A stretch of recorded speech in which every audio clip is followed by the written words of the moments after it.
Iniciando a gravação? Acho que sim. Virar para cá para ficar mais fácil. Eu acho que começou, né? Muito bem.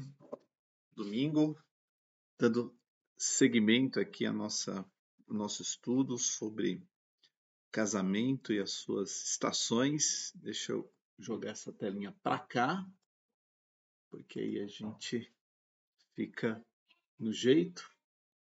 E aí vamos então começar, né? Muito bem, deixa eu só alternar assim para poder ver ali e aqui. Agora vai. Muitas telas. Maravilha! Maravilha! Semana passada, deixa eu me ajeitar aqui na cadeira. A gente começou falando, então, bom dia! A gente começou falando de Eucana e Ana, certo, Val? Muito bem. E a gente também viu umas questões super importantes relacionadas com esse casal, né? Um pouquinho os motivos ali de Eucana e Ana terem o tipo de relacionamento que tinham, né? O Cana, ele já tinha uma segunda esposa, que era Penina, e além da Penina, além de ter a segunda esposa, tinha a questão de que Ana não podia ter filhos, e a gente leu no texto lá vários versículos que ajudaram a gente a entender um pouco esse contexto, né? E a ideia, então, é a gente continuar falando desse assunto, mas vamos dar um pouquinho mais de destaque a respeito do casamento desses dois e como que a gente traz essa realidade para os dias de hoje. Se a gente pensar, e aqui está aparecendo ali, deixa eu ver, deixa eu endireitar assim, agora vai. Se a gente pensar, por exemplo, no verão, como não como estação do ano propriamente dita, mas com relação ao casamento, o verão é aquele momento de você construir as coisas. Não sei se vocês lembram, a gente pegou como exemplo Jacó, Raquel. Lembram, né? Jacó amava Raquel. Por Raquel ele se dispôs a casar com ela, e para isso trabalhar 7 anos, que depois viraram 14. Mas o amor ali foi a base daquela construção. Porque a gente vê neste relacionamento de Jacó e Raquel, que Raquel também não podia ter filhos. Lembram? Né? Então, mas ainda assim, Jacó amava Raquel de uma forma independente da dificuldade que ela tinha para engravidar. E com Ana e Eucana não era diferente. A questão aqui é que Eucana, como ele já tinha uma segunda mulher, e esta segunda mulher dava filhos para ele, ele tinha filhos com essa mulher, para ele estava mais cômodo, digamos assim. Porque se vocês lembrarem do texto que nós lemos lá, que ele fala para Ana, Ana, por que você está assim?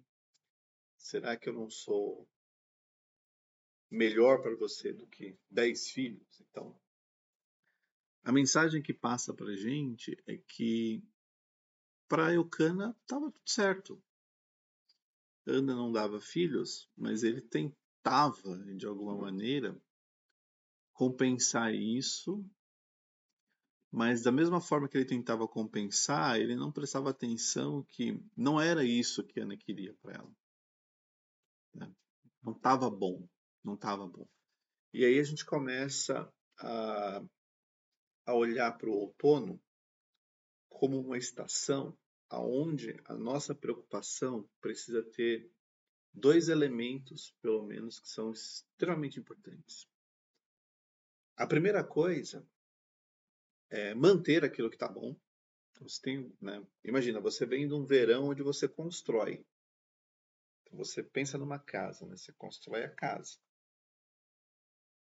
Mas a casa por si só, se você não manter as coisas arrumadas, funcionando, a casa, ela se desgasta, certo, Val? Estou falando, né, com certeza, né? Uma parede que a tinta desbota, né? É uma torneira que depois precisa mexer, é uma fiação. Sempre tem alguma coisinha para fazer. Então, nesse aspecto, o relacionamento, quando a gente pega uma coisa que tá bom, né, que a gente vê, não, aqui eu vejo a bênção de Deus. O trabalho do casal é manter essas coisas funcionando. É manter. Porque se a gente simplesmente abrir mão, deixar andar, vamos dizer assim, no piloto automático, não vai funcionar totalmente. Pensa, né? Hoje os carros, eles têm os carros mais novos têm uma propriedade de piloto automático, inclusive. Né? O Val que vai muito para a Bahia deve saber o que eu vou dizer, né? Você põe lá, você trava o carro numa velocidade, por exemplo, 100 km por hora. E solta e o carro vai, certo, Val? O carro vai. Só que o carro, ele, né, por mais que tenha todo um sistema inteligente e tudo mais, né, quando você vê um obstáculo na frente, um buraco, por exemplo, né, ou qualquer, né, um carro lá na frente que está dando sinal de que está dirigindo de um jeito perigoso, o que você precisa fazer? Pegar no volante, tomar a direção, porque o piloto automático ele não vai reagir do jeito certo. Certo, Val? Né? Se você não pega no volante, né? E é engraçado, porque quando você encosta no volante, o que faz o piloto automático? Ele desarma e fica com você. Agora é você que está dirigindo. Uma coisa engraçada isso, né? O relacionamento não é diferente. Às vezes a gente quer construir um relacionamento, constrói. Glória a Deus, pensa, tá, tudo certo. Eucana, construiu um relacionamento. Ele ia todos os anos à casa do Senhor, então pelo menos ele era um homem temente a Deus. Queria que o casamento dele fosse abençoado, porque ele ia, agradecia, seguia aquilo que estava prescrito na lei, o sacrifício, dava as porções para sua família. Para Ana, né, ele, né, dava uma porção dobrada, ele achava que dar essa porção dobrada, de repente, compensava o fato dela não ter filhos, mas para Eucana, o relacionamento dele estava no piloto automático. E o piloto automático ele funciona em certas circunstâncias, debaixo de algumas condições. Mas tem uma hora que se você confiar somente no piloto automático, pode acontecer um acidente. Na verdade, Val, né, se o piloto automático não entender que tem um buraco na pista, ele vai passar naquele buraco, porque ele está travado para ir naquele jeito. Se ele não perceber que eu estou numa pista com 3 faixas e agora só tem uma disponível, ele vai entrar porque ele é piloto automático. Ele não toma decisão, ele simplesmente segue. E o grande obstáculo, aliás, o grande problema que a gente precisa tomar cuidado é de não deixar um relacionamento no piloto automático. Porque para alguém vai estar bom, mas não vai estar bom para todo mundo, ou para os dois. Então, nosso relacionamento, nós temos que estar guiando esse relacionamento. O piloto automático ele pode ajudar para algumas circunstâncias, mas ele não é a solução. E ele não é 100% confiável. Era o que estava acontecendo com o Eucana. Eucana, tudo bem, eu não sou melhor do que 10 filhos, está tudo certo, não precisa se preocupar. Mas para Ana, aquele relacionamento de piloto automático não estava funcionando. Então, quando entramos no relacionamento, nós precisamos, primeiro, manter, né, tudo aquilo que está dando certo. Porque construímos. Deus nos deu graça, sabedoria, né? Abriu as portas, abençoou, maravilha. Mas agora precisa manter. E além de manter, a gente precisa, nessa estação, além de manter aquilo que está bem, aquilo que está funcionando, também é necessário corrigir aquilo que não está bem, aquilo que está precisando de algum ajuste. Vamos voltar, por exemplo, da casa?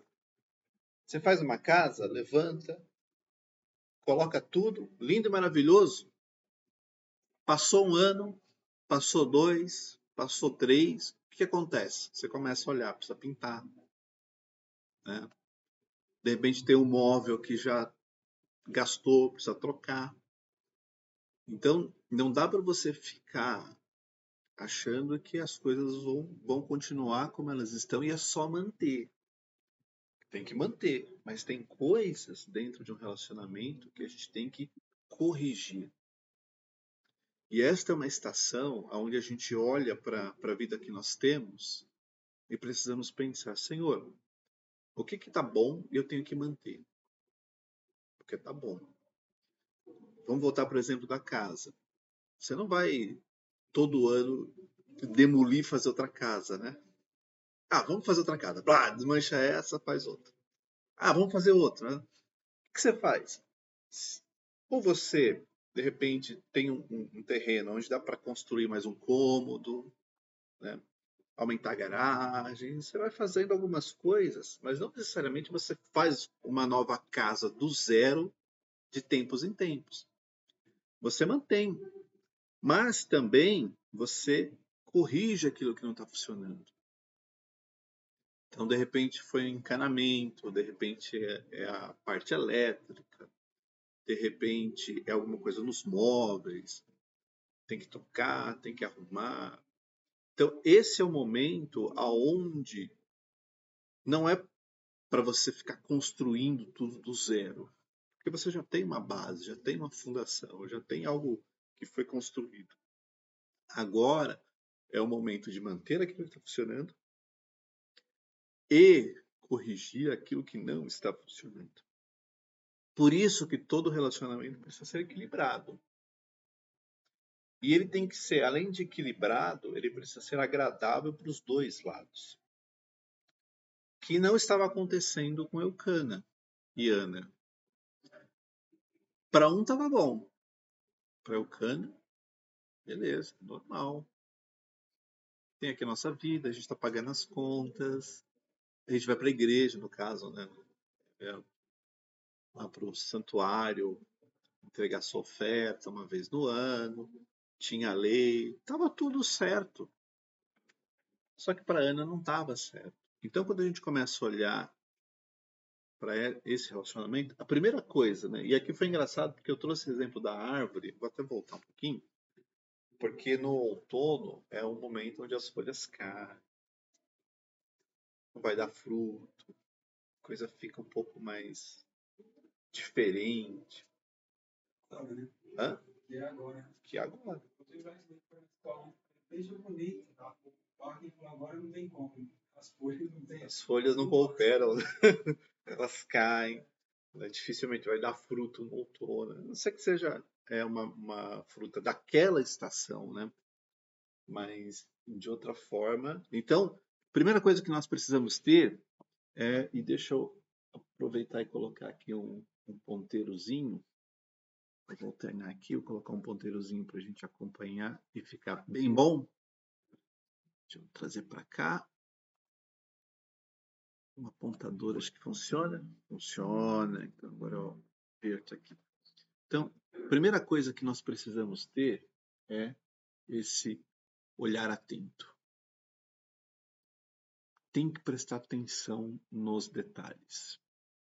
E aqui é um grande desafio para os homens, porque os homens não prestam atenção nos detalhes. Eles não veem os detalhes. Né? E a gente. E Eucana também não estava vendo os detalhes.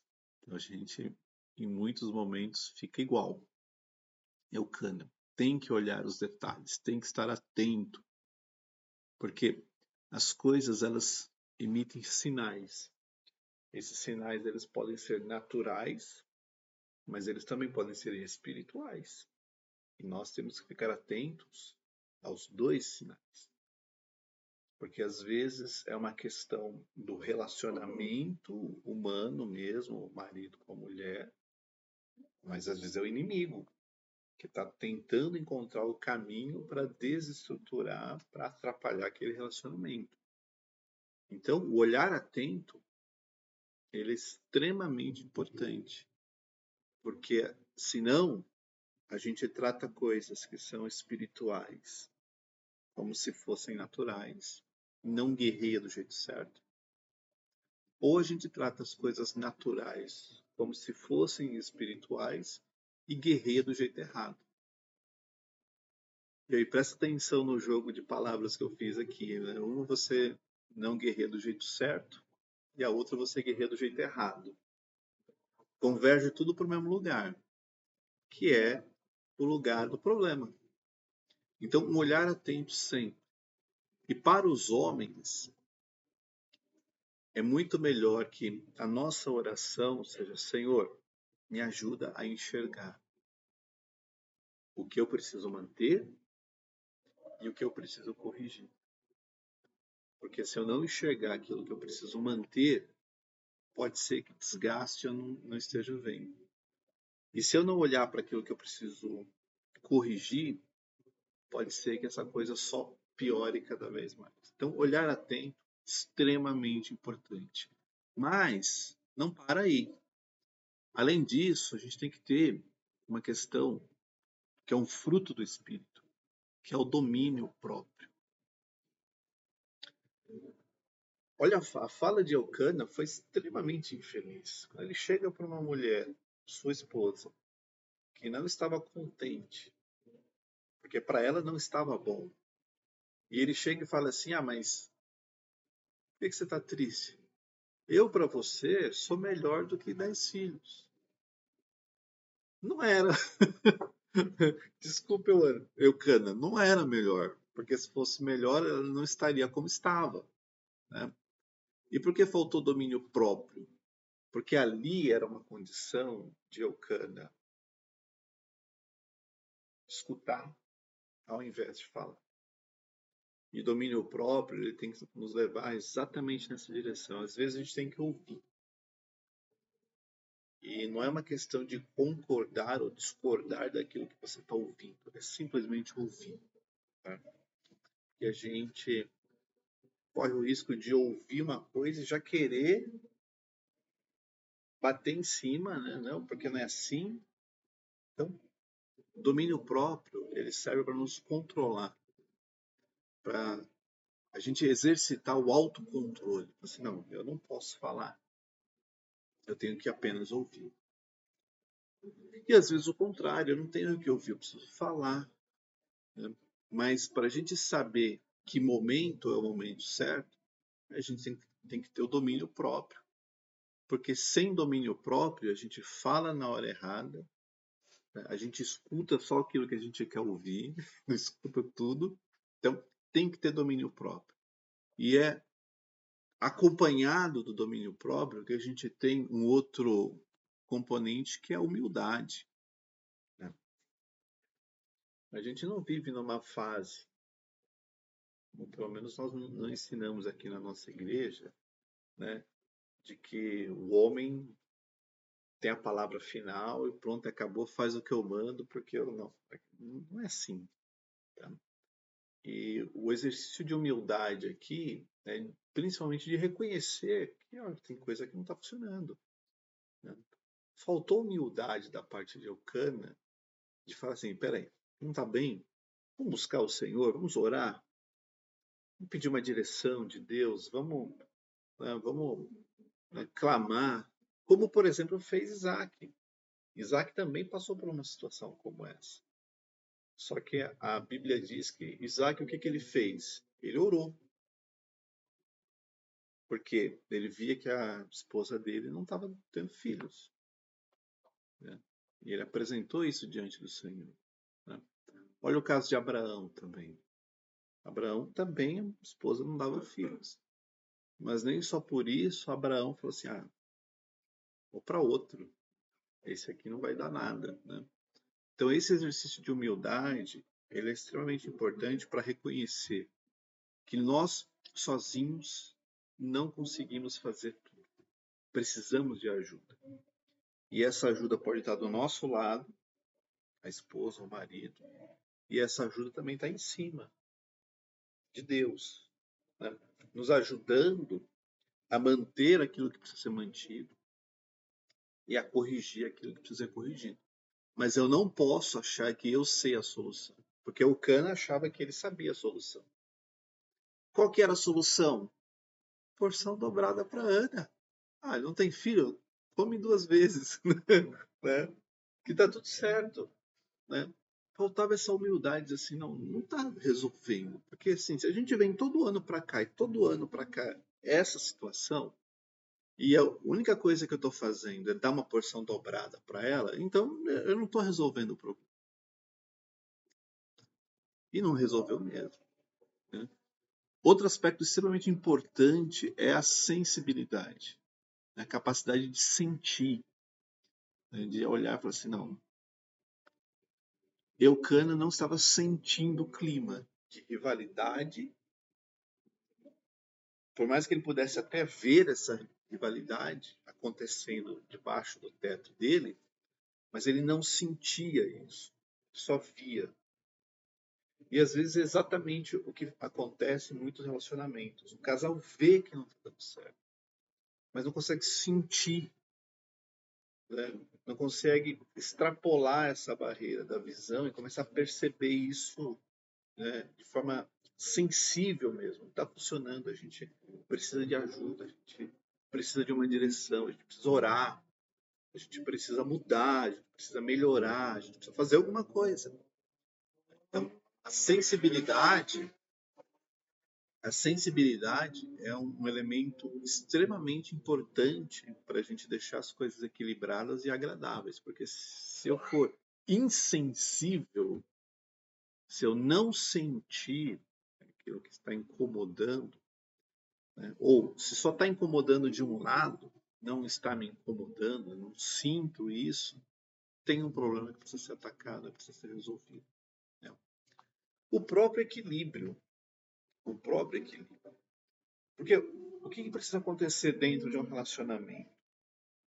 Tanto um quanto o outro precisa puxar para essa condição de equilíbrio. As coisas têm que estar boas para os dois. Então, o que é incrível no equilíbrio? As coisas precisam ficar distribuídas de uma forma que nem vai pender para cá, nem vai pender para lá. Vai ficar equilibrado, né? Então, todos os dias, o equilíbrio ele é um exercício que precisa ser feito. Você encontrar o ponto de equilíbrio não quer dizer que você consiga manter esse equilíbrio pro resto da vida, porque o que faz as coisas terem equilíbrio? Forças. Forças precisam agir de uma forma que traga aquele equilíbrio. Só que quando uma força externa entra dentro do sistema, essa força externa traz desequilíbrio. As outras têm que compensar essa coisa nova que chegou para tirar a ação e restabelecer o equilíbrio. Quer ver um exemplo? Tudo bem, tudo funcionando, lindo e maravilhoso, aí pum, desemprego. Ou problema financeiro, ou saúde, ou alguma coisa em uma das famílias. Estava tudo lindo, tudo maravilhoso. Agora chegou uma força que não estava nesse sistema para trazer algum desequilíbrio. Se a gente simplesmente não faz nada, esta força vai trazer desequilíbrio de alguma maneira. Então, o que o casal precisa fazer? Opa, vamos tomar cuidado para que esse fato novo que a gente não contava, não esperava, não queria, não vamos deixar que esse fato novo traga algum tipo de desequilíbrio para esse relacionamento. Não é o que nós estamos buscando, não é o que nós queremos. Então, Equilíbrio extremamente importante, né? E é para todo tempo, porque todo momento vem uma força querendo, né, trazer, quebrar a harmonia. E às vezes é até uma coisa, como eu posso dizer, fácil de resolver, né? Vamos imaginar que, sei lá, você está voltando para casa e furou o pneu. Você tem que parar, trocar, aí acabou com todo o plano que você tinha feito para a volta para sua casa. De repente ia sair com a esposa, com o marido. Se de repente tinha alguma programação, vir para a igreja, enfim, qualquer coisa. Então aquilo atrapalhou tudo. Então, não era uma coisa que a gente estava prevendo. Ninguém prevê furar o pneu, né? Hoje eu vou furar o pneu voltando. Tem isso. Mas aconteceu. Foi um evento que aconteceu. Esse evento vai mexer com o nosso equilíbrio? Por incrível que pareça, tem eventos que são extremamente banais, como furar um pneu na volta para casa, que acaba com o fim de semana, que acaba com uma semana, que acaba com o mês das pessoas. Por quê? Falta equilíbrio. A gente não consegue separar as forças que desequilibram e deixarem elas de fora para não agir a ponto de tirar essa harmonia. Equilíbrio extremamente importante. Dando sequência, dedicação. E dedicação, né, não é só um lema lá das Casas Bahia, né? Dedicação total. Você lembra? Nem sei se ainda tem isso, mas da minha infância eu lembro desse negócio. Dedicação é uma coisa muito fácil da gente perder. Sabe por quê? Porque ela começa bem, mas às vezes você não mantém bem. Você vai abrindo mão, né? E o casamento, ele exige uma dedicação de ambos os lados.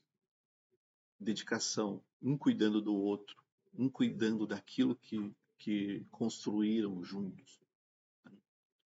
Eu não posso estar em primeiro lugar. Quem tem que estar em primeiro lugar somos nós. Nós estamos em primeiro lugar. Nossa relação, nosso casamento. E não eu e os meus interesses. Então, se eu dedico energia só para mim, então eu não estou me dedicando para o relacionamento que Deus me deu. E tem que ter essa dedicação, né? Por exemplo, né, que eu vejo que é extremamente importante e muitos casais começam, mas não mantêm. Orar pelo casamento. É uma questão de dedicação, né, Paulinho? Você tem que dedicar um tempo para dizer, não, este momento é o momento que eu oro pelo meu casamento, pela minha família, pela minha vida. Então, eu vou me dedicar a isso, a tirar um momento para orar pela minha vida, pelo meu casamento. Isso é um exemplo de dedicação. Você não vai abrir mão disso. Assim, hoje eu não vou orar, não. Não, deixar na sorte. Vai dar certo, né? Então, isso é um exemplo bem importante de dedicação, que é você parar de olhar para si mesmo e para suas necessidades e olhar para as necessidades do casal. E para finalizar, na nossa árvore, a gente coloca também confiança. E cuidado com a questão de confiança, porque aqui eu não estou falando daquela confiança de que um não pode trair o outro, porque isso é básico, né? A gente não entra num casamento pensando em trair, né? Faz o menor sentido. E nem deve, né? Mas a confiança aqui é em Deus, obviamente, em primeiro lugar, mas também uma confiança um no outro, de que um e o outro estão trabalhando para manter aquilo que precisa ser mantido e corrigir aquilo que precisa ser corrigido, né?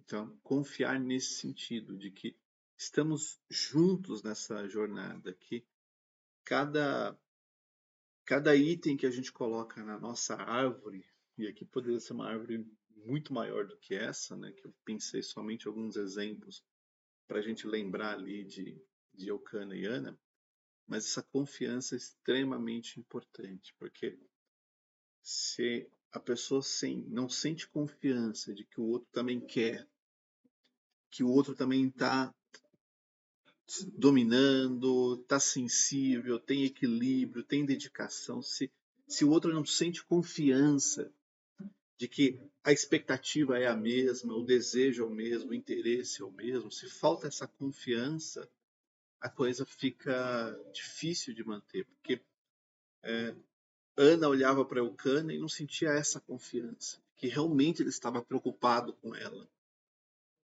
Não estava, porque o que ele queria era simplesmente manter as coisas no piloto automático. Ele não chega para Ana e fala assim, Ana, vamos orar juntos, então. Se a gente continuar a história, o que acontece? Quem está orando pela situação? Ana orando sozinha. Vai lá na casa do Senhor, começa a orar, aí vem o sacerdote lá que não era muito espiritual, fala assim, essa mulher está bêbada, plena luz do dia. Fala assim, não, que é tristeza de coração. Mas ela estava orando sozinha. Cadê o Cana orando com ela? Orando com ela e orando por ela. Tinha. Então, em nome de Jesus, confiança não é só relacionada a não trair. Isso aí é básico, óbvio. Mas é fazer o outro acreditar de que a gente está nessa jornada juntos. A gente passa por essa estação, né? Mantendo o que precisa manter, mas também corrigindo o que precisa corrigir. Amém? Então eu vou interromper a gravação aqui, a gente termina por hoje. Semana que vem a gente encerra esse assunto aqui do outono, se Deus quiser.